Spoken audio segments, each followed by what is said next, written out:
Bapak Ibu, saudara-saudara sekalian, di hadapan kita ada anak-anak kita yang akan mengikuti sekolah minggu.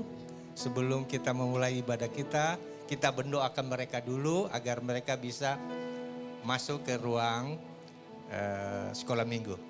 Kita arahkan tangan kita dan kita mendoakan mereka. Puji syukur dan terima kasih Bapa, Engkau telah mempercayakan anak-anak kepada kami untuk kami didik, kami besarkan, mengenal Engkau dan menjadi orang-orang yang taat dan setia kepadamu, yang hidupnya kelak membawa hormat dan kemuliaan bagi nama-Mu. Sekarang anak-anak ini akan mengikuti sekolah minggu Tuhan. Kami mendoakan mereka Tuhan, agar mereka sejak dini sudah merasakan keberadaanmu di dalam hidup kami, penyertaan-Mu, perlindungan-Mu. Tuhan, berkati mereka Tuhan, agar mereka menjadi anak-anak yang baik, anak-anak yang sungguh memuji dan muliakan Engkau. Berkati kakak-kakak sekolah minggu ya Tuhan, agar mereka penuh hikmat Tuhan dalam mendidik dan membesarkan anak-anak ini. Terima kasih Bapa. Bapa di surga, Tuhan kami dalam nama Yesus Kristus, ke dalam tangan-Mu kami serahkan anak-anak ini ya Bapa. Kami hanya bisa bersyukur dan berterima kasih agar anak-anak kami ini menjadi anak-anak yang sesuai dengan kehendak-Mu. Dalam nama Tuhan Yesus kami berdoa dan bersyukur. Haleluya. Amin. Amin. Puji Tuhan. Boleh berikan tepuk tangan buat anak-anak kita, cucu-cucu kita. Sekali lagi, selamat beribadah anak. Tuhan Yesus memberkati kita semua. Boleh berikan tepuk tangan yang paling meriah bagi Tuhan kita saudara. Silakan duduk kembali Bapak Ibu Saudara. Puji Tuhan.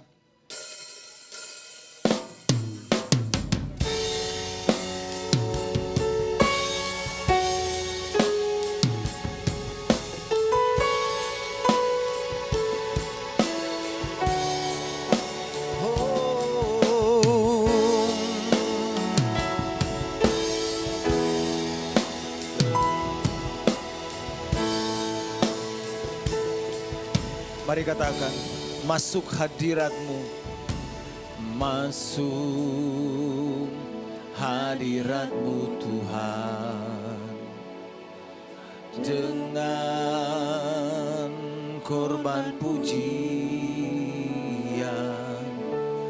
masuk hadirat-Mu Tuhan, berhiaskan kekudusan di hadapan hadirat, di hadapan hadirat-Mu Tuhan. Ku rasakan kedamaian di hadapan hadirat-Mu Tuhan. Ku nampak keanggunan.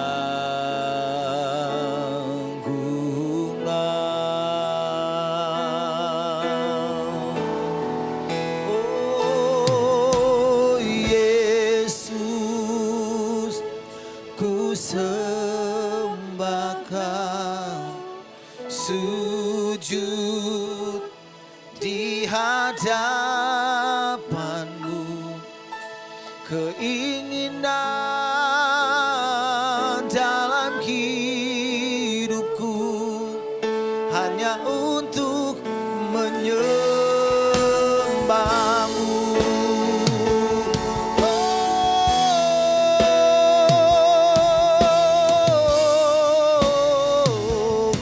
sekali lagi katakan haleluya.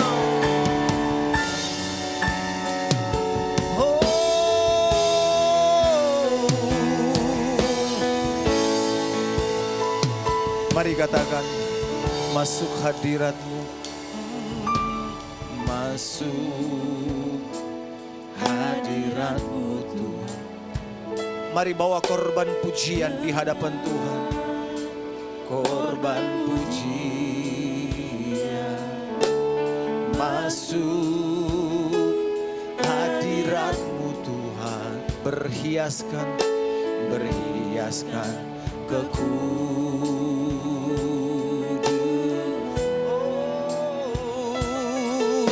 Di hadapan hadirat-Mu Tuhan, ku rasakan kedamaian. Di hadapan hadirat-Mu Tuhan, ku nampak keagungan.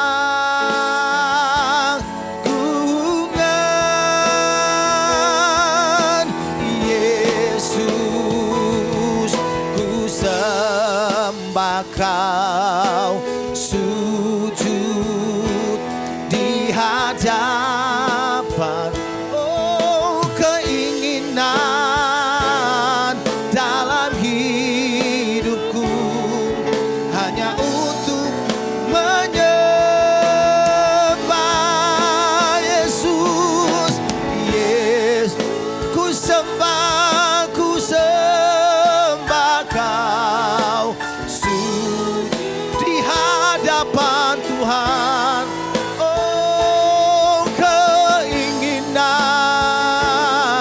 dalam hidupku hanya untuk menyembah-Mu.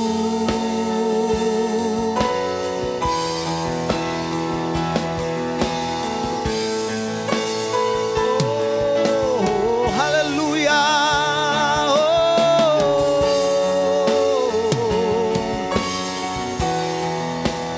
Terima kasih Tuhan.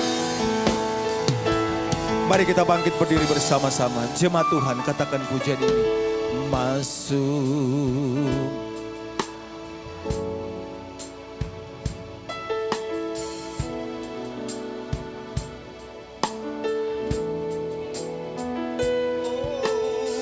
Masuk hadirat-Mu Tuhan, berhiaskan kekudusan-Mu Tuhan, kekudusan.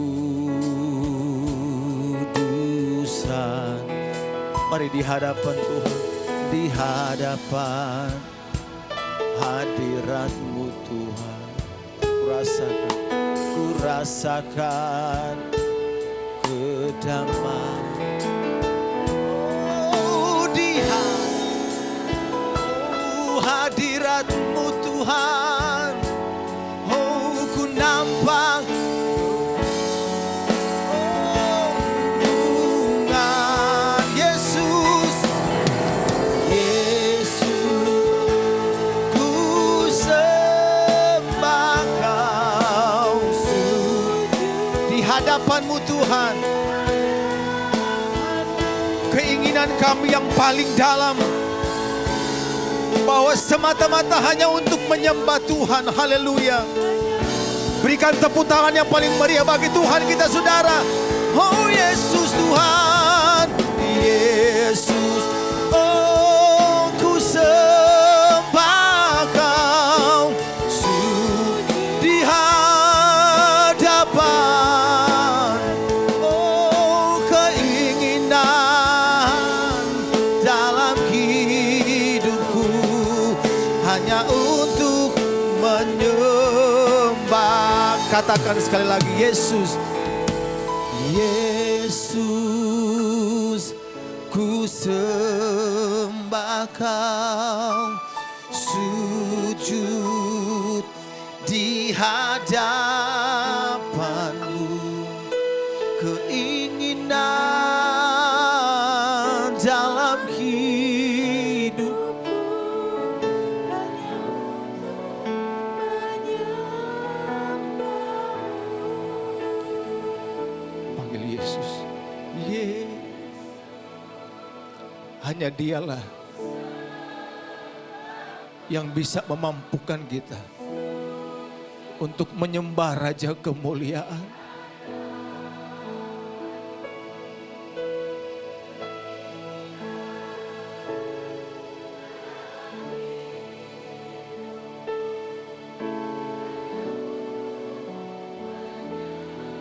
Mari, kaum wanita saja, kaum wanita katakan, panggil Yesus.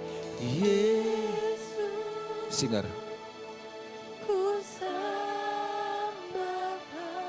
Mari kaum wanita angkat suaramu di hadapan Tuhan.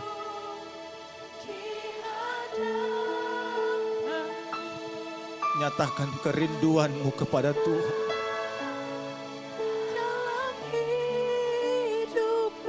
Hanya untuk menyembah Tuhan.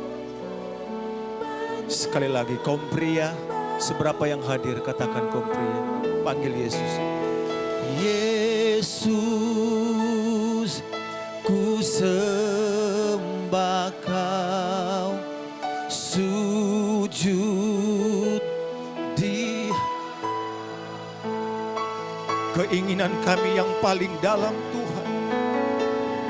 Hanya Engkau yang tahu setiap isi hati kami. Oh, hanya untuk menyembah Yesus, Yesus Tuhan, Yesus. Sembah Dia saudara, sembah Dia dengan pujianmu, haleluya. Oh, di hadapan keinginan, oh dalam hidup. Haleluya, haleluya.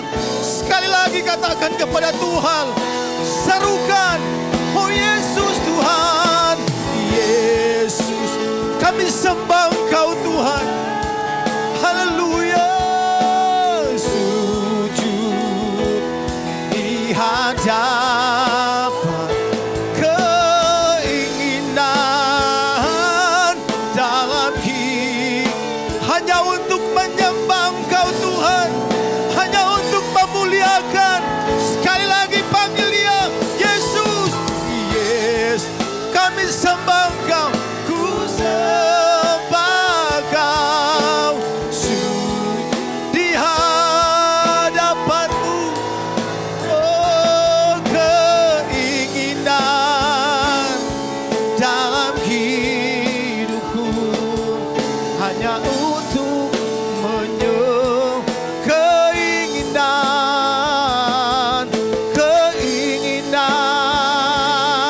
dalam hidupku, hanya untuk keinginan kami Tuhan, keinginan dalam hidupku hanya untuk menyembah-Mu. Berikan tepuk tangan bagi Allah kita, haleluya. Sembah Dia, oh, angkat suaramu, haleluya.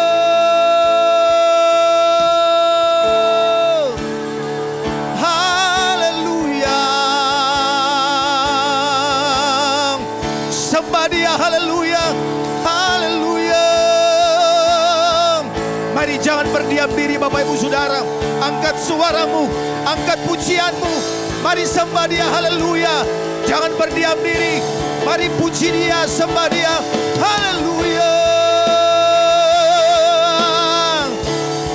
Glory bagi Raja mulia, haleluya.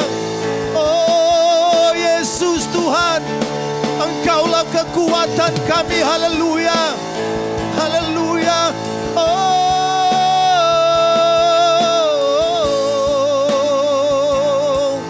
haleluya. Haleluya. Segala pujian, segala hormat, segala kemuliaan bagi Raja. Tinggikanlah dirimu Tuhan, tinggikanlah dirimu, haleluya, mengatasi langit. Oh Jesus.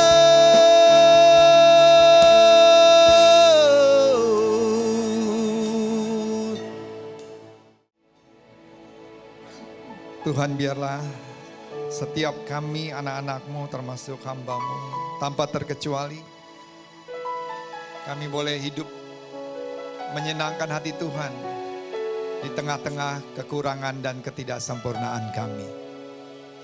Kami berdoa pada hari ini kami dapat pesan Tuhan yang memberikan motivasi buat setiap kami, bahwa Tuhan tidak melahirkan kami untuk menjadi orang-orang yang biasa.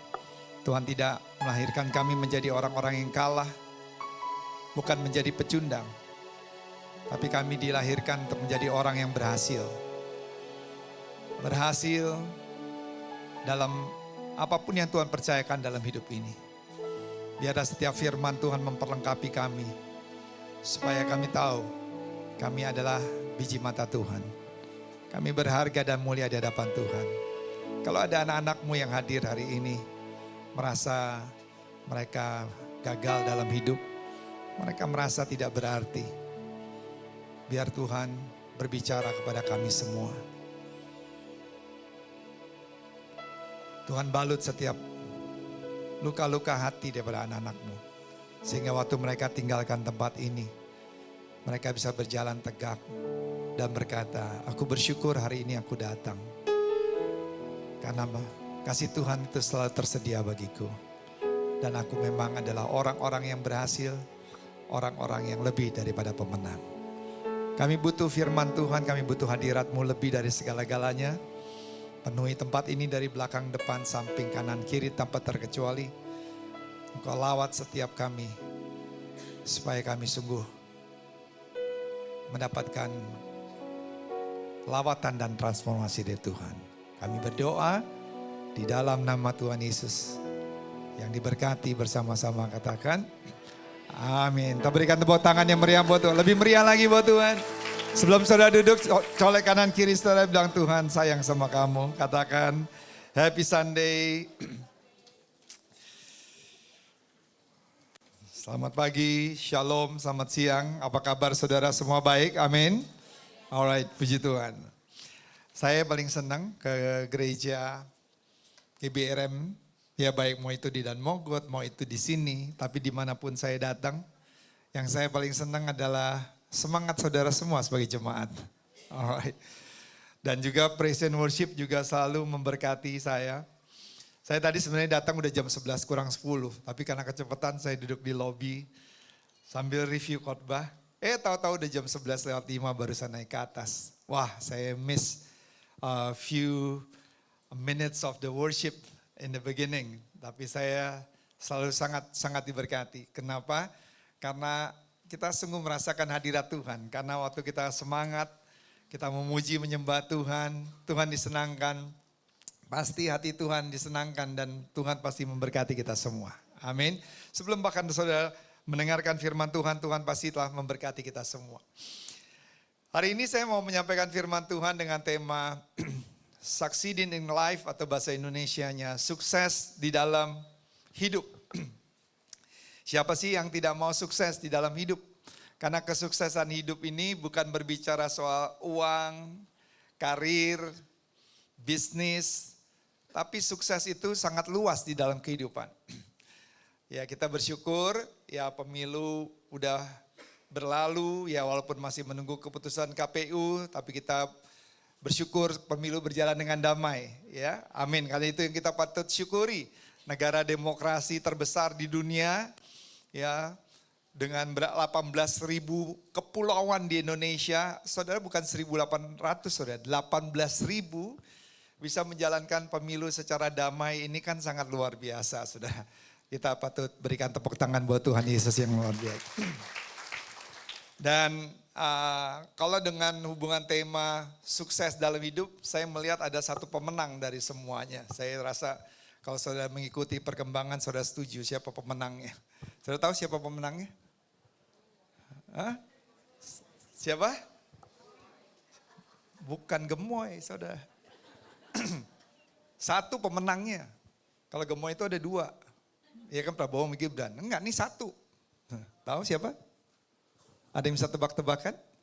Jawab, enggak dihukum, saudara jawab salah juga. Tahu? Yang mewakili dapil. Nah itu dia, Komeng juaranya saudara. Menurut saya Komeng juara, perolehan suaranya, saudara tahu berapa? 2 juta lebih sampai saat ini. 2 juta lebih. Anaknya Bu Megawati aja, Bu Puan aja itu cuma 120.000 suaranya di Jawa Tengah. Ini 2 juta lebih. Bukannya juara kan luar biasa tanpa partai, tanpa kampanye saudara. Ini gimana gak juara? Dia cuma modal pakai foto yang unik. Bener kan orang-orang foto keren-keren kan. Kayak baju saya dikancing sampai atas, pakai jas. Kalau foto dia kan gini. Juara, saudara. Orang-orang kan kesel keluarin duit banyak ya. Pakai fotografer profesional. Nggak kepilih-pilih. Dia cuma ya gitu. 2 juta suara. Jadi menurut saya Komeng adalah juaranya, saudara. Dan dia cuma modal kampanye, sempat keluarin video di sosial media. Saudara sempat lihat nggak videonya?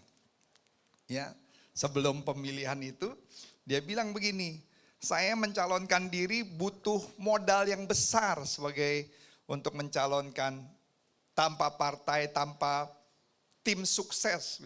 Jadi karena butuh modal yang besar, saya harus jual rumah. Udah pernah dengar ceritanya nggak ada videonya? Ini ada di jejak digital. Dia harus jual rumah. Papa saya nggak marah, emak nggak marah, warga nggak marah. Tetapi tetangga saya yang marah. Mereka bingung kenapa tetangga yang marah. Soalnya yang saya jual udah rumah tetangga. Oke, terus dia bilang saya seperti tim untuk mencalonkan diri butuh tim sukses. Saya kumpulkan 102 tim sukses. Mereka tanya kenapa 102 kok jadi ada 2? Dia bilang soalnya yang 2 lagi bonus Adul sama Daus Mini gitu. Ya udah timnya kepalanya Adul sama Daus Mini. Saya bilang kalau tidak dikenal tidak disayang. Jadi tolong cetak foto, sebarkan foto supaya orang kenal aku, katanya Komeng. Ya udah, Adul sama Daus Mini dengan 100 orang lainnya sebarkan foto di mana-mana. Udah dia pikir pastikan orang kenal dia kan. Dia keluar rumah nggak ada yang kenal, saudara. Dia bingung kenapa nggak ada yang kenal, padahal udah disebarin di pohon toge, pohon singkong semuanya udah. Pas dia lihat fotonya 2x3. Ukuran KTP. Dipanggil kan si Adul sama Daus Mini. Kenapa cetaknya 2x3? Lah kan katanya suruh cetak foto aja. Ya udah supaya irit cetaknya foto 2x3. Yang mana orang lihat sudah. Akhirnya dia bilang udah sekarang buat baliho yang tinggi, yang besar. Oke. Dipasang baliho yang besar. Supaya orang bisa tahu dia. Seperti Ridwan Kamil kan sudah siap datang Jakarta kan baliho yang besar. Terus waktu dia lihat balihonya dia bilang turunin. Dia bingung kenapa turunin. Balihonya foto saya lagi mandi. Katanya dijadikan baliho. Nah karena itu dia mendapatkan 2 juta suara. Saya melihat bahwa kesuksesan itu sangat luas. Bagaimana kita bisa melakukan dengan cara yang benar juga dan tidak dengan cara yang salah. Yang kedua, saya baru pulang dari Bali, saya ketemu sahabat saya. Dia 6 tahun lebih tua dari saya 56, dia 62 tahun. Menurut saya dia orang yang sukses dengan kategori yang beda dengan Komeng. Dia di Bali punya gunung, saudara. Orang punya, biasa ini punya gunung. Dia punya perusahaannya terbesar di Bali. Dia punya perusahaan Bali sewa-sewa, punya perusahaan furniture juga terbesar untuk ekspor ke luar negeri. Dia punya perkebunan kopi, bunga lili. Umurnya 62 tahun. Tapi dia baru tahun 2022, 2 tahun yang lalu, itu pemulihan dengan anak-anaknya. Anak-anaknya ada yang umur 39 tahun, 37 tahun, bahkan sampai ada yang kecil. Karena selama hidupnya dia meninggalkan anak-anaknya. Dia kehidupannya sangat gelap sekali. Kehidupan kacau banget. Tapi saat ini kemarin merayakan ulang tahun yang ke-62, saya sampai terharu. Saya datang ke sana cuma untuk datang mensupport ulang tahunnya. Kenapa? Karena baru pertama kali dia bisa merayakan ulang tahun bersama dengan keluarga besar dan anak-anaknya. Dan saat ini dia bisa menjadi berkat buat keluarganya. Dia Chinese dari Kupang. Dan banyak orang-orang di sana dibawa ke Bali untuk bekerja buat perusahaannya. Dia jadi berkat bagi banyak orang. Saya melihat bahwa kesuksesan itu bukan selalu kesempurnaan. Gak perlu sempurna untuk dibilang sukses. Dan kita hari ini mau belajar, yaitu succeeding in life, sukses dalam hidup secara alkitabiah. Dan biar semua yang kita pelajari menjadi refleksi bagi kita semua. Ingat saudara duduk di sana, saya khotbah di sini, kita nggak ada bedanya. Cuma bedanya saya dikasih kesempatan untuk berbagi apa yang Tuhan mau sampaikan.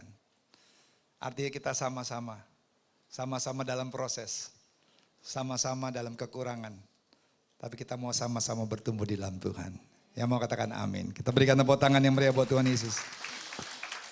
Kita lihat Filipi 3 ayat 12 sampai 14. Disinilah patokan yang kita akan baca sama-sama, Filipi 3 ayat 12 sampai 14. Yuk sama-sama 1, 2, 3. Bukan seolah-olah aku telah memperoleh hal ini, aku telah sempurna. Melainkan, ada di depan, melainkan aku mengejarnya, kalau-kalau aku dapat juga menangkapnya. Karena aku pun telah ditangkap oleh Kristus Yesus. Ayat 13, saudara-saudara, aku sendiri tidak menganggap bahwa aku telah menangkapnya. Tetapi ini yang kulakukan, aku melupakan apa yang telah di belakangku dan mengarahkan diri kepada apa yang ada di hadapanku. Dan berlari-lari kepada tujuan untuk memperoleh hadiah, yaitu panggilan sorgawi dari Allah dalam Kristus.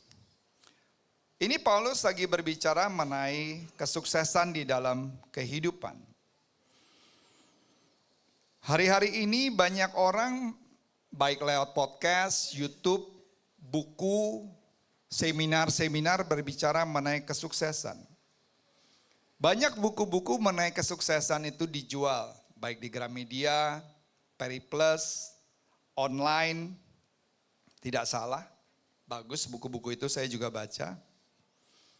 Tapi seringkali orang yang menulis buku sebenarnya hidupnya tidak sukses. Dia hanya bisa menulis, tapi perjalanan hidupnya sesungguhnya tidak memberikan inspirasi kesuksesan yang sesungguhnya. Kalau kita mau belajar mengenai kesuksesan, kita mau belajar orang yang telah mencapai kesuksesan. Baik dalam keadaan berhasil, kegagalan dalam hidupnya. Dan kalau kita bicara di Alkitab, tidak lain adalah Tuhan Yesus. Tapi siapa selain Tuhan Yesus yang kita mau pelajari hari ini? Yaitu Rasul Paulus. Rasul Paulus, he was an incredible man. Pencapaian yang tertinggi di dalam kehidupannya. Tetapi dia memberikan satu ayat yang mau kita sama-sama pelajari. Filipi 3 ayat 17. Firman Tuhan berkata demikian. Baca sama-sama Filipi 3 ayat 17. Ayat 17 ada enggak? Oke, kalau enggak saya bacakan buat saudara. Saudara-saudara, ikutilah teladanku dan perhatikanlah mereka yang hidup sama seperti kami yang menjadi teladanmu. Lihat, ikutilah teladanku dan perhatikanlah mereka yang hidup sama seperti kami yang menjadi teladanmu. Kita mau belajar dari Rasul Paulus untuk menjadi orang yang sukses. Mengikuti teladan Rasul Paulus. Ada 4 poin, saudara. Saya sangat diberkati dengan pewahyuan ini. Ini yang membuat saya bisa sampai hari ini. Bahkan melalui pertarungan, lembah kekelaman, pergumulan. Dan saya berdoa ini prinsip-prinsip ini kita bisa jalankan sama-sama. Dan saudara pasti akan menjadi orang-orang yang sukses dalam hidup. Yang percaya katakan amin. Oke, yang pertama. Rasul Paulus berkata bahwa kita harus terbuka dalam segala kekurangan. Terbuka dalam segala kekurangan. Tidak ada satupun di antara kita yang sempurna. Tidak ada satupun di antara kita yang bisa dan layak berkata bahwa saya sudah melakukan semua yang baik. Hidup saya tidak ada kekurangan. Tapi sebaliknya, perjalanan kita tuh masih panjang. Artinya road under construction, kita masih perlu pembenahan-pembenahan dalam segala kekurangan kita. Coba saudara mulai menginventariskan kehidupan saudara. Bagian-bagian apa kelemahan-kelemahan saudara? Karena kadang-kadang kita ini nggak mau atau nggak bisa melihat kekurangan dan kelemahan kita. Yang kita lihat adalah kelebihan kita, yang kita lihat adalah kekurangan orang. Kita nggak berani jujur berbicara, ini kekurangan saya, ini 1, 2, 3. Dan hal-hal inilah yang harus saya perjuangkan. Kalau saudara suka lihat YouTube, mau review apa aja, review rumah, review kendaraan, baik itu mobil, baik itu motor. A good reviewer, orang yang mengulas dengan baik, tidak mungkin, atau kamera, elektronik, tidak mungkin mereka cuma kasih 6 hal yang baik saja mengenai produk yang dia jual atau dia promosikan. Tapi setelah itu ada juga hal yang tidak baiknya, karena itu keseimbangan. Seringkali dalam hidup ini kita cuma hanya menunjukkan ini loh, saya bagusnya begini-begini, dan kekurangan kita ini kita tidak mau terbuka dan tidak mau jujur, bahkan kita punya tendensi untuk menutupi. Kemarin 2 hari yang lalu saya sempat ke Indonesian International Motor Show di Kemayoran. Yang ngeliat-ngeliat, saya suka ngeliat-ngeliat otomotif, baik motor mau motor yang Honda yang biasa, mau yang 15 juta, mau yang berapa, sekarang kan banyak motor-motor elektrik. Mau lihat, saya suka yang klasik-klasik. Ada motor Vespa. Saya tanya, ini kelebihannya apa? Salesnya itu cerita hampir 9 poin mengenai kelebihannya. Saya tanya kekurangannya apa? Waduh, kita nggak pernah mempersiapkan apa kekurangannya ya Pak ya. Kayaknya semuanya bagus. Saya pulang, saya iseng lihat review. Benar, kelebihan-kelebihannya dia yang saya sampaikan tidak salah. Tapi di situ ada kekurangannya. Baik pun Vespa nggak usah yang mahal-mahal, yang LX 125 aja yang paling murah aja sekarang harganya 46 juta dijualnya. Itu LX 125 ya, bukan Primavera atau Sprint kalau sudah tahu yang saya bicarakan. Itu kategori motor Vespa yang paling murah. Kekurangannya 1, mahal. Udah pasti. Kedua, berat. Karena itu kan terbuat dari platina ya. Sebagian baru fiber. Jadi berat tuh motor. Motor yang kecil pun udah bisa 160 kilo. Terus kuncinya masih manual. Kalau yang lain udah keyless. Suspensinya keras. Nggak bisa bawa galon aqua ditaruh tengah. Soalnya ada gundukannya udah mahal, nggak bisa bawa galon aqua. Ini kan satu kekurangan-kekurangan. Spionnya terlalu keluar gitu. Padahal sebenarnya kekurangan itu bukan selalu harus menjadi kekurangan. Kalau orang mengerti itu motor klasik. Jadi di Eropa modelnya memang motornya keluar begitu. Terus nggak bisa bawa galon aqua, ya jelas orang yang punya Vespa nggak bawa galon aqua. Di tengah-tengah sini. Tapi paling tidak tuh ada kekurangannya. Rasul Paulus bilang begini di ayat 12. Bukan seolah-olah aku telah memperoleh hal ini, aku telah sempurna, lihat saudara. Paulus aja bisa berkata demikian, I don't claim to have it all together. Bahwa saya nggak bisa berkata bahwa saya sudah mencapai semua yang baik. I don't claim to be a successful person. Saya nggak bisa bilang saya adalah orang yang sukses dan berhasil. Perjalanan saya masih panjang. Padahal sebenarnya saudara tahu, pencapaian Rasul Paulus waktu dia tulis, dia sudah 80 lebih. Kedua, kalau ada orang yang mau berkata bahwa saya sukses berhasil, itu adalah Rasul Paulus. Sebagian besar perjanjian baru, Tuhan berikan hikmat ilham ditulis oleh Rasul Paulus. Melalui pelayanannya, dia memenangkan hampir sebagian besar kerajaan Romawi, saudara. Tapi sebegitu banyak pencapaiannya, nggak sombong, saudara. Makanya pemimpin jangan sombong. Amin, saudara. Saudara ngerti kan yang saya maksud? Pemimpin jangan sombong. Bilang sama kanan kiri saudara, harus rendah hati gitu ya. Jangan sombong. Dia berkata, bukan seolah aku telah memperoleh hal ini. Aku telah sempurna. Seorang yang sukses, dia selalu akan berkembang. Dia akan terus belajar. Penulis buku, pembicara seminar yang salah satu menjadi inspirasi saya adalah Simon Sinek. Dia pernah kasih sebuah ilustrasi bahwa dua penebang pohon dengan kapaknya melakukan kegiatan yang sama. Bangun jam 7 pagi, mulai bekerja jam 8 pagi sampai jam 6 sore. Setiap hari melakukan hal yang sama dengan produktivitas yang sama dari jam 8 sampai jam 6 sore. Tetapi yang satu ngelihat kenapa sekitar jam 1, jam 2 atau jam 2, jam 3 temannya satu pasti menghilang. Menghilang kurang lebih sekitar 60 sampai 90 menit. Itu rutin. Nanti balik lagi. Melakukan aktivitas yang sama dari jam 8 sampai jam 6. Tapi di tengah-tengah melakukan aktivitas pasti menghilang 60 sampai 90 menit. Dia pertama diam. Lama-lama dia nggak tahan, dia tanya. Kamu kemana sih? Ngapain sih kok setiap hari saya lihat perhatikan kamu menghilang 60 sampai 90 menit. Temennya bilang 60-90 menit itu saya balik. Yang saya lakukan adalah mengasah kapak tersebut. Satu. Kedua, saya butuh istirahat sebentar.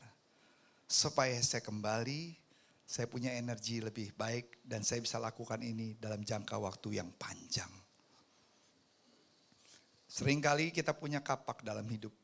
Yaitu Tuhan berikan talenta, karunia, potensi. Tapi kita gak pernah asah. Kalau kebutuhan rohani saudara diasah setiap hari Minggu, dengerin firman, baca firman diasah. Tapi kalau sudah bekerja, sudah di marketplace, saudara harus asah terus kemampuan saudara. Terus belajar. Paulus ini udah hebat, tapi terus mau belajar saudara. Dia gak bilang, saya hebat loh. Lihat dong sebagian besar perjanjian baru siapa yang tulis. Yang memenangkan sebagian besar kerajaan Romawi ini saya. Tapi dia bilang bukan seolah-olah aku telah memperoleh hal ini aku lebih sempurna. Gereja kalau nggak hati-hati dia akan mengajarkan jemaat satu pemahaman yang salah. Memberikan impresi bahwa kita ini nggak punya masalah. Kalau udah ikut Tuhan yang penting doa, beribadah, berpuasa, pasti semua usahanya lancar. Karirnya lancar. Jadi gak perlu belajar. Yang ada apa? Kita jadi bodoh. Saudara. Kita bodoh, kita ditinggalkan. Bahkan teman-teman kita yang gak seiman lebih hebat, lebih luar biasa. Akhirnya kita kecewa sama Tuhan. Tuhan kan bilang, aku berikan otak, berikan kemampuan. Ya itu harus diasah saudara. Saya lagi lihat mau cari kaca film kaca film udah lama, mau diganti kaca film mobil.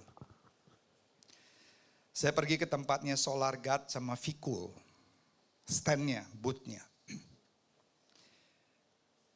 Kebetulan saya ketemu sama Ibu Afi adalah orang kepercayaan dari ownernya.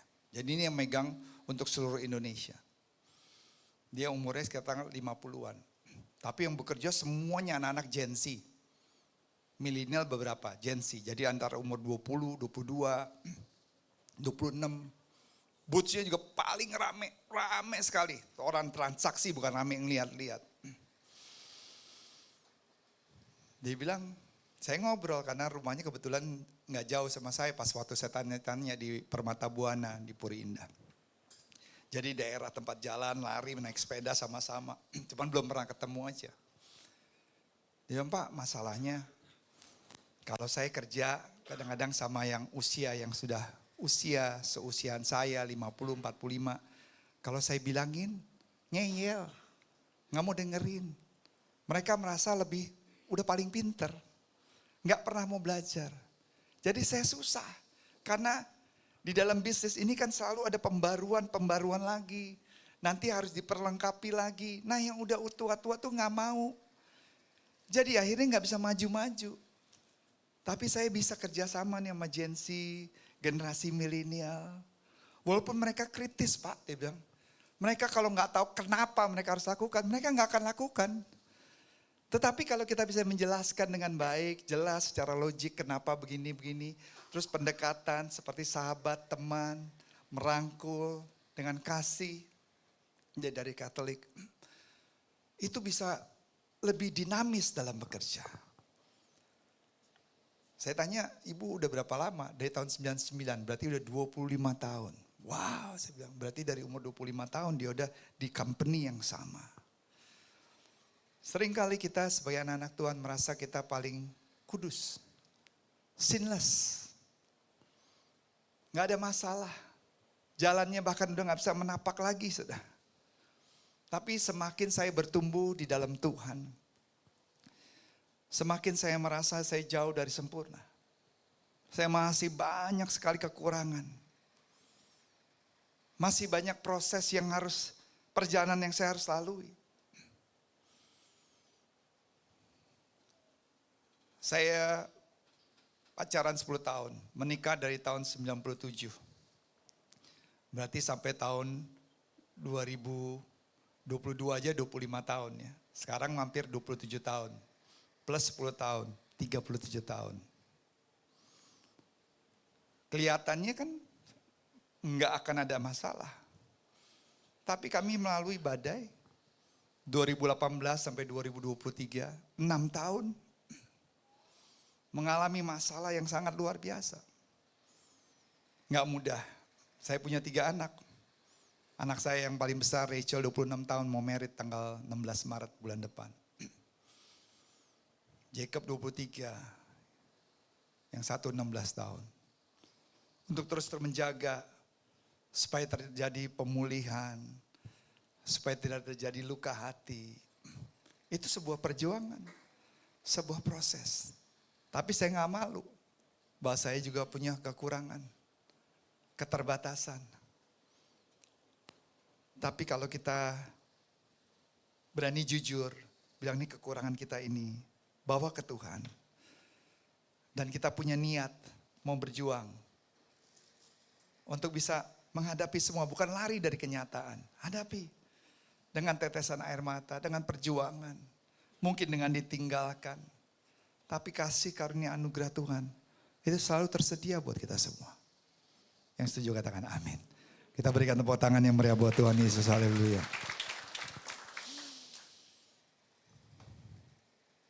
Saya melihat kategori sukses adalah kita inventariskan, ini loh kelemahan saya, ini kekurangan saya baik secara individu, dalam keluarga. Saya masih suka marah, saya masih gak bisa menguasai ini dan itu. Hadapi itu, jujur dengan diri kita. Dan bawa kepada Tuhan. Dan bilang, Tuhan, saya gak sanggup loh jalankan ini semua. Saya pasti akan jatuh bangun. Cari teman-teman yang bisa support kita. Datang bertumbuh seperti ini. Hari Minggu saudara diasah rohani saudara. Atau dalam persahabatan saudara di-encourage, dikuatkan. Bukan diinjak, bukan ditinggalkan, dibangun. Saya gak pernah berhenti bersyukur pada Tuhan. Punya adik gembala saudara Pastor Paulus yang sangat luar biasa. Kalau bukan salah satu peran beliau yang terus menuntun, memberikan kesempatan, juga mendampingi, memberikan telinga, waktu. Di saat-saat ada dalam lembah kekelaman. Mungkin saya gak ada sebagaimana saya ada saat ini. Karena daripada itu saya sungguh percaya bahwa gereja ini penuh dengan kasih karunia dan anugerah Tuhan. Dan saya berdoa buat setiap kita semua. Jangan terlalu mudah untuk menghakimi. Tapi biarlah hati Kristus itu ada di antara kita. Karena sekali lagi kita ini bisa satu waktu di atas, satu waktu di bawah. Tapi kalau kita bisa bangun satu komunitas yang sehat seperti ini, Maka saya percaya itu yang namanya sukses dalam hidup. Kita berikan tepuk tangan yang meriah buat Tuhan Yesus, haleluya. Yang kedua adalah tinggalkan masa lalu. Banyak kita ini tinggal di dalam masa lalu. Dan kita mengulang-ulang film yang melukai hati kita di masa lalu. Dan kita tidak move on dalam hidup. Lihat di dalam ayat 13. Rasul Paulus bilang begini, aku melupakan, ayat 12 sampai 13, coba yang 13. Oke. Ada di ayat 13, Filipi 3 ayat 13. Oke, saya baca buat saudara aja ya. Ya, kita baca sama-sama. 1, 2, 3. Saudara-saudara, aku sendiri tidak menganggap bahwa aku telah menangkapnya, tapi ini yang telah kulakukan. Apa saudara? Aku melupakan apa yang telah di belakangku dan mengarahkan diri kepada apa yang di hadapanku.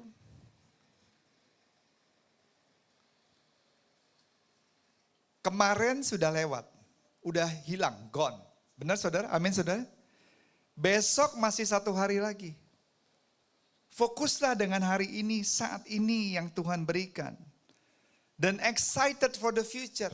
Dan semangat dan bergairah untuk yang ke depan. Lepaskan segala hal yang menyakiti hati saudara. Let go of the past. Orang yang sukses, kata Rasul Paulus, adalah orang yang berani untuk bisa melepaskan masa lalunya. Dalam ayat 43, Yesaya 43 ayat 18 dikatakan, janganlah ingat-ingat hal-hal yang dahulu, dan janganlah perhatikan hal-hal dari zaman purbakala. Lihat, aku hendak membuat sesuatu yang apa saudara? Membuat sesuatu yang baru. Sekarang gimana sih kalau saudara tanya Pastor Ed, gimana sih kita bisa move on from the past?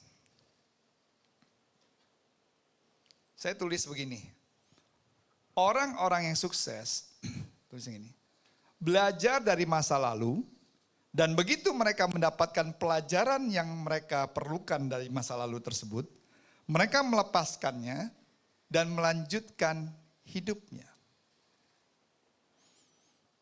Tapi sebagai manusia, sudah perhatikan, kita seringkali mengingat-ingat sesuatu yang harusnya kita lupakan. Tapi sebaliknya kita melupakan hal-hal yang baik yang seharusnya kita ingat. Ini kan ironis saudara. Harusnya yang kita ingat adalah yang baik, tapi yang kita ingat yang tidak baik. Yang harusnya kita lupakan malah kita simpan baik-baik. Bahkan kita pegang memori, ingatan-ingatan yang menyakiti hati kita. Ini yang orang membuat kepahitan, akhirnya sakitnya menyebar karena hormon-hormon yang tidak baik waktu kita marah, kepahitan, benci itu keluar dari tubuh kita. Itu secara medis. Jadi kita pegang erat-erat terus gak mau dilepaskan. Akhirnya kita tambah sakit dan tambah sakit. Tetapi hal yang baik yang pernah kita alami dalam perjalanan hidup kita, ini kita buang.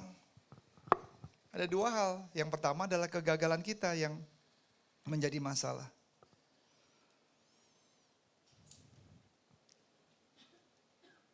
Kita simpan baik-baik kegagalan kita. Di dalam 1 Yohanes 1 ayat 9. Tetapi kalau kita mengaku dosa kita, maka ia adalah setia dan adil sehingga ia mengampuni segala dosa kita dan menyucikan kita dari segala kejahatan. Tuhan sudah mengampuni dosa kita waktu sudah mengaku dosa di hadapan Tuhan. Amin saudara. Tapi kita sendiri yang gak bisa mengampuni diri kita. Ini yang menjadi masalah. Saya selalu bilang there are skeletons in everyone closet. Saudara tahu skeleton? Skeleton tuh kayak kalau di sekolah kedokteran itu kayak rangka tulang tubuh. Artinya nih di mata Tuhan kita tuh transparan. Tuhan tahu dari ujung kaki, jari, telinga, kepala, kesalahan-kesalahan saudara, kekurangan saudara yang orang gak lihat. Tetapi di mata Tuhan kita tuh kayak skeleton. Nggak ada yang bisa tertutupi, kita semua punya kebobrokan, kita punya kekurangan. Yang bedakan adalah orang nggak tahu, satu. Atau saudara nggak ngaku. Yang ketiga, nggak ketahuan. Tapi kita semua punya kekurangan. Tidak ada yang Anda lakukan yang akan mengubah masa lalu Anda. Masa lalu sudah lewat. Belajarlah darinya. Dan lepaskan masa lalu saudara. Yang setuju katakan amin. Kita berikan tepuk tangan yang meriah buat Tuhan Yesus. Haleluya. Kedua yang kita harus lupakan adalah kesuksesan. Loh kok saudara bilang kok kesuksesan? Nah ini yang menjadi suka masalah yang kadang-kadang seringkali orang sukses. Oh bisnis saya, restoran saya pas dulu 5 tahun yang lalu tuh sukses luar biasa loh. Tapi dia nggak belajar kalau dunia itu berputar. Dan evolusi itu segala sesuatu ini kita harus bisa mengikuti perkembangan zaman. Jadi kita merasa sukses dengan kepemimpinan kita merasa hebat 5 tahun, 10 tahun yang lalu dan kita pakai kesuksesan kita saat ini. Nah kemarin lagi waktu saya lagi lihat-lihat motor, saya tanya, oh Vespa ini kan ada juga di Motoplex di Antasari ya, itu besar banget, bagus banget. Itu ada gabungan Vespa, Moto Guzzi, Aprilia. Oh udah tutup Pak katanya. Loh kayaknya tahun lalu masih saya lewat sana. Metanoia Bookstore, tadinya kan sampai ada di mana-mana. Gunung Agung, taksi Bluebird tadinya sempat ditinggalkan karena ada Grab, Gokar, tapi dia mengikuti perkembangan. Sekarang punya aplikasi My Bluebird Taxi.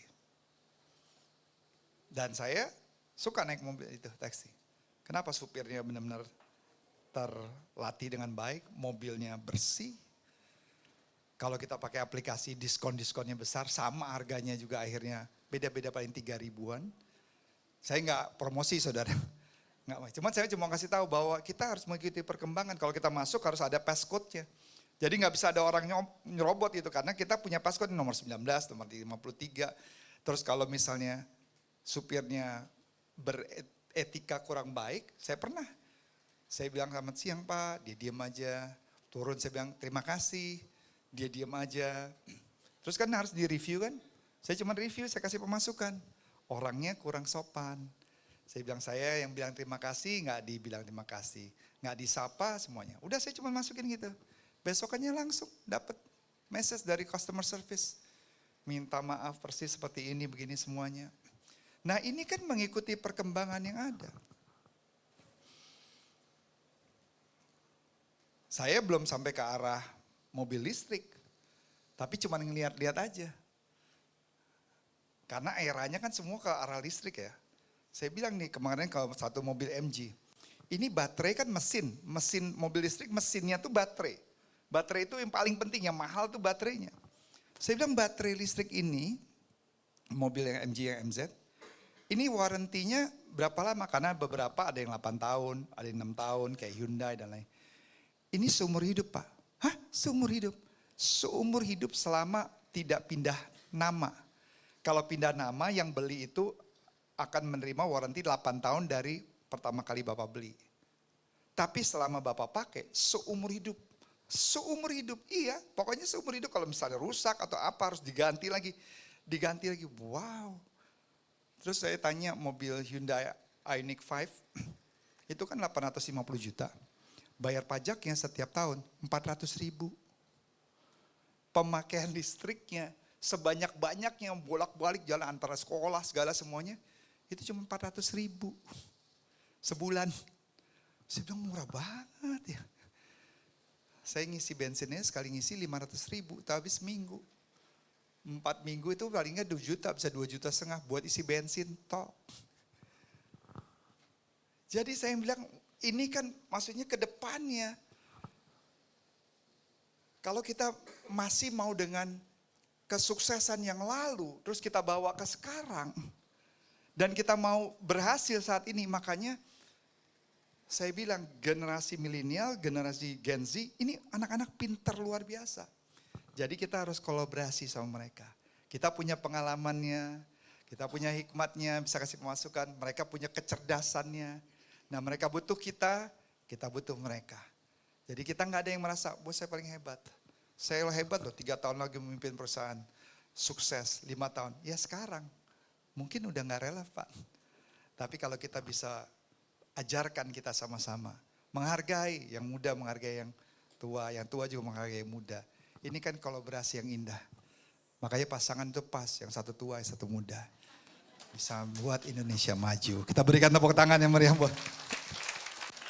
Ini nggak ada kampanyenya, nggak. Ini cuman logika, saudara. Kalau artis-artis, penyanyi-penyanyi juga kolaborasi semua. Yang tua sama yang muda, ya kan? Kita saling mengisi kekurangan, kelebihan. Ini logika bukan karena, saya mendukung siapa-siapa, enggak. Yang paling penting, saya mau Indonesia maju. Itu aja yang paling penting. Ya kan Indonesia sukses. Yang mau katakan amin. Yuk kita berikan dulu tepuk tangan yang paling luar biasa. Oke. Berapa sih? Yang ketiga. Sudah diberkati amin? Yang ketiga adalah fokus kepada masa depan. Kalau kita melupakan yang lalu dan hanya melupakan, banyak kan kalau diajarin nggak seimbang nih. Gimana ya saya harus melupakan? Nggak bisa pastor, saya nggak bisa melupakan. Pasti akan ingat, iya nggak lupa. Kalau melupakan benar-benar lupa itu namanya amnesia. Orang amnesia nggak menjadi orang yang sukses, sudah amnesia. Tapi orang-orang yang sukses berorientasi pada tujuan dan mereka fokus kepada masa depan. Ini udah masuk poin ketiga nih. Orang yang sukses dia berorientasi pada tujuan dan mereka fokus kepada masa depan. Buktinya, PowerPoint-nya kita udah poin ketiga. Oke. Buktinya saudara, kita lihat ayat ke-12. Filipi 3 ayat 12. Yuk kita baca sama-sama, Filipi 3 ayat 12. 1, 2, 3. Oke, ayat 12. Filipi 3 ayat 12. Ya dari sini aja deh. Ayat 12 ada nggak? Oke, saya baca buat saudara ya. Ayat 13 tadi boleh Ben?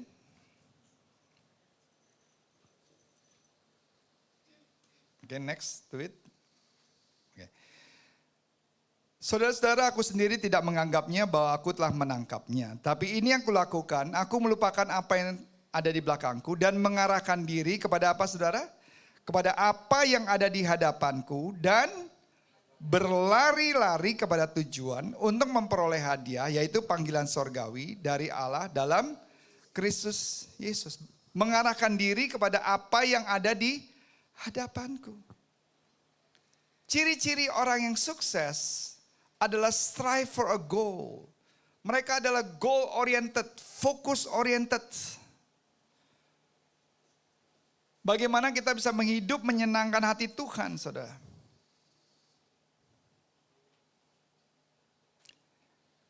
Abraham Lincoln, Presiden Amerika, pada saat waktu dia memenangkan election atau pemilu,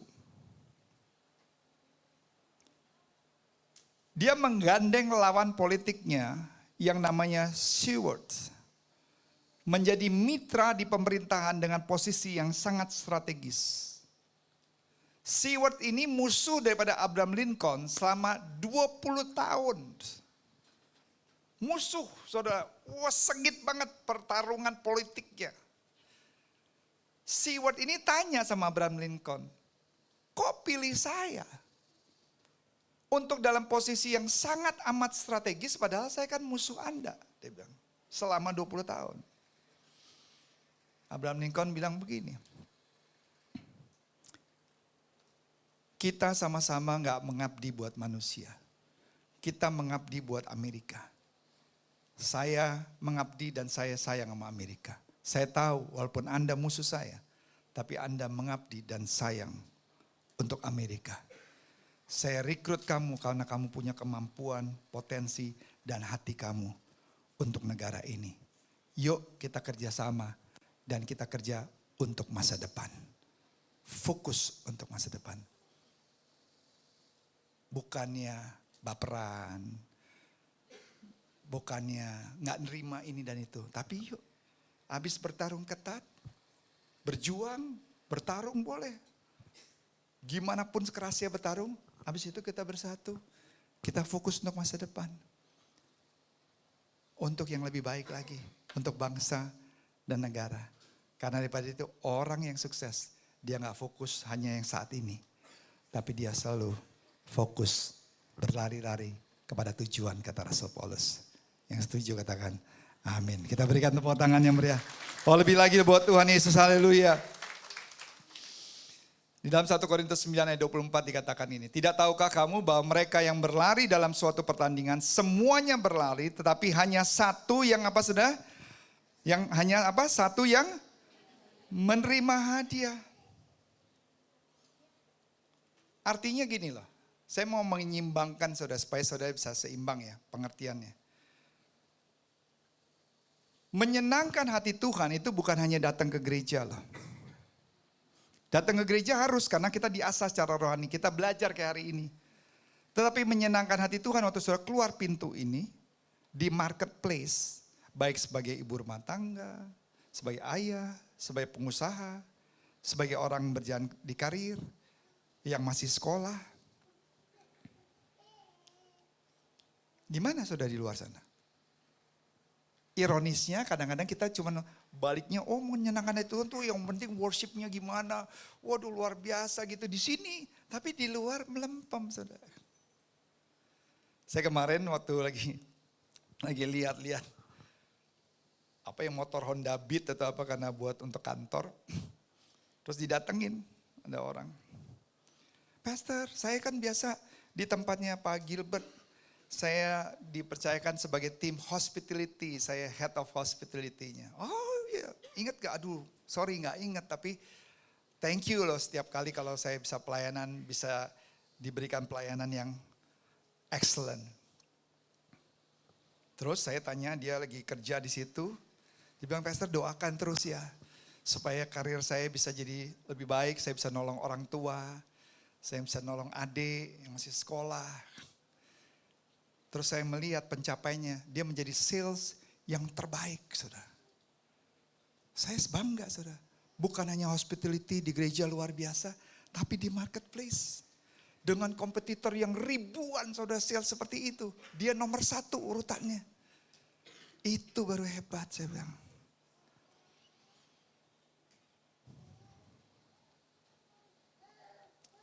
Saya ke coffee shop di Permata Buana baru buka.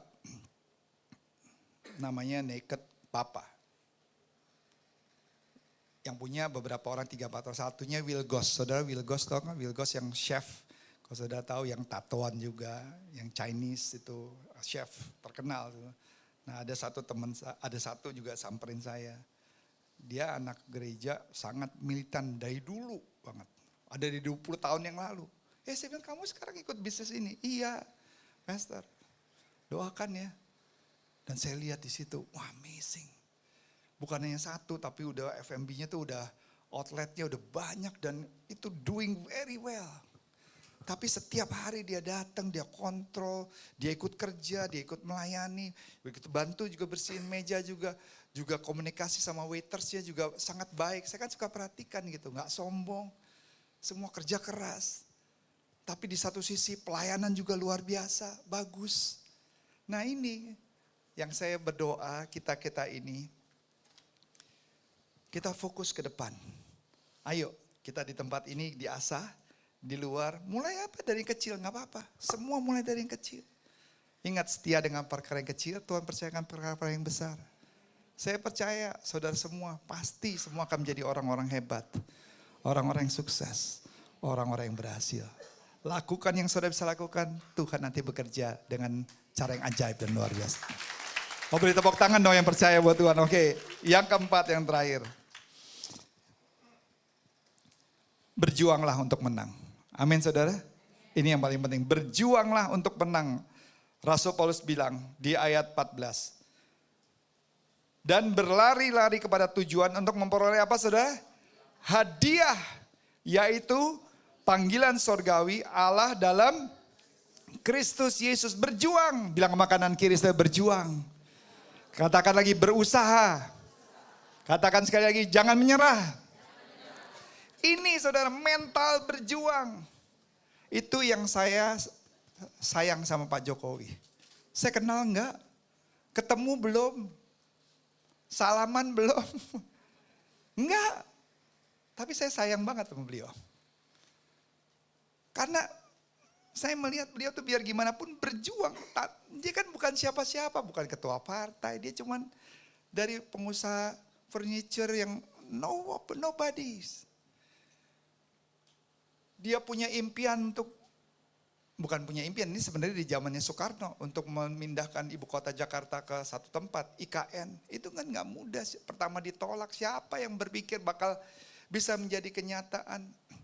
Hilirisasi, infrastruktur, coba saudara setiap lihat, tiap hari ada bendungan lah diresmikan, jalan tol lah diresmikan, kapan bangunnya, pelabuhan udara sudah ada aja tuh terus pencapaian yang selama kepemimpinan beliau. Sekali lagi saya nggak kampanye saudara, ini my personal opinion saudara, dan saya nggak mengendorse saudara harus setuju, enggak, kan kita boleh, kita kan keluarga di tempat ini kan. Berbeda pendapat nggak apa-apa kata Gibran. Nggak apa-apa, nggak masalah. Kita orang Bhinneka Tunggal Ika kok kita adik kakak bertiga aja pilihan bisa beda nggak masalah. Yang masalah jangan berantem, amin. Bangun kesatuan, persatuan beda pendapat nggak masalah. Saya khotbah pun belum tentu sudah setuju apa yang saya sampaikan. Nggak masalah juga. Saya cuma bagian my perspective. Tapi jangan pernah menyerah saudara. Saya tulis begini. Tidaklah cukup hanya memiliki tujuan dalam pikiran Anda. Ada nggak Ben? Anda harus juga memiliki tekad untuk mencapai tujuan tersebut. Sekali lagi, kita baca sama-sama ya. 1, 2, 3. Tidaklah cukup hanya memiliki tujuan dalam pikiran Anda. Anda juga harus memiliki tekad untuk mencapai tujuan tersebut. Kalau cuma hanya di pikiran, nggak ada tekad, nggak jadi, sudah benar. Sudah tahu seperti macan, tiger yang siap memangsa mangsanya. Kalau dia cuma ada di pikiran, nggak melangkah, nggak berjuang untuk mendapatkan, nggak dapat saudara.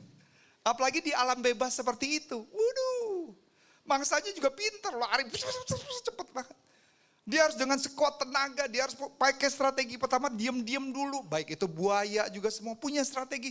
Dan dengan sekuat tenaga, saudara, kita percaya Tuhan menopang kita. Amin, tapi kita lakukan bagian kita. Kok aminnya berkurang waktu melakukan bagian? Ini saya ulang lagi, Tuhan akan menopang dan membantu kita. Tapi kita harus berusaha dengan tekad yang kuat melakukan bagian kita. Kita berikan tepuk tangan. Lebih meriah lagi dong buat Tuhan Yesus, haleluya. Orang-orang yang sukses, saya minta pemain keyboard boleh standby. Orang yang sukses dalam hidup ini adalah orang yang biasa. Tetapi yang punya tekad luar biasa. Wow. Kita bersyukur kita orang biasa, amin. Tapi saya berdoa setiap kita ini punya tekad yang luar biasa. Saya kan udah cerita berapa kali kan, saya sekolah di Amerika tuh biaya sendiri. Karena tekad jam 2 pagi udah jadi loper koran, ngedarin koran sampai jam 4. Balik sekolah sore jadi waiter pelayan restoran. Jumat, Sabtu, Minggu saya kerja 10-12 jam shift. Liburan musim panas 3 bulan, anak-anak pulang ke Jakarta, teman-teman. Karena dibiayai semua sama orang tua, saya 3 bulan kerja. Mau bersihkan kandang anjing. Lakukan apa saja untuk saya bisa bayar uang sekolah semua. Rasul Paulus berkata 2 Timotius 4 ayat 7. Saya sudah mengikuti perlombaan dengan sebaik-baiknya. Dan sudah mencapai garis finish. Dan saya akan setia kepada Kristus sampai akhir.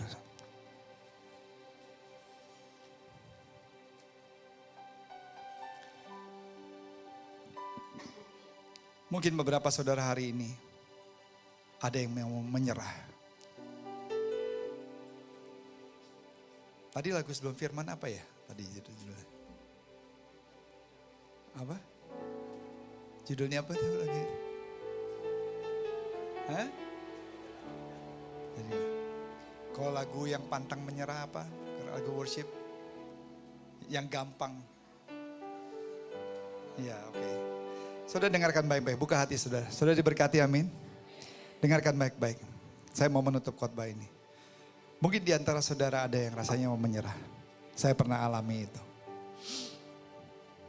Mungkin mau menyerah dan rasa gak sanggup lagi menjalankan pekerjaan saudara, usaha saudara. Karena yang saudara lihat adalah kegagalan-kegagalan. Saudara melihat keluarga, pernikahan, hubungan saudara dengan mertua, mantu, ipar, kakak, adik. Dan saudara bilang gini dalam hati, udah capek. Udah gak ada gunanya, semua upaya saya sia-sia. Tapi saya mau beri semangat buat saudara hari ini. Kita bisa lalui semua itu.